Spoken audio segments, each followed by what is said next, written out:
আসসালামু আলাইকুম। আমি আজকে আপনাদের সম্মুখে একটি মেডিসিনের বিষয় নিয়ে চলে আসলাম।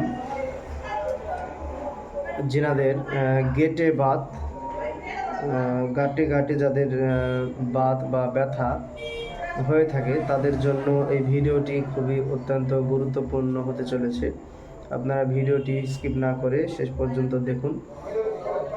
যিনাদের হাঁটু বা হাতের গিঁটে এবং পেশিতে বিভিন্ন জায়গায় বাত, অর্থাৎ বিভিন্ন গাঁটে, সে ছোট হোক অথবা বড়, তাতে যদি ব্যথা হয় বা যন্ত্রণা হয় তাহলে এই মেডিসিনটি আপনারা ব্যবহার করতে পারেন।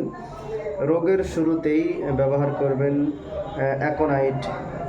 অ্যাকোনাইট এবং ক্যালকেরিয়া কাপ, সেটা 30 পাওয়ারের আপনারা ব্যবহার করতে পারেন, অথবা কলচিকাম আপনারা মাদার টিংচার ব্যবহার করতে পারেন।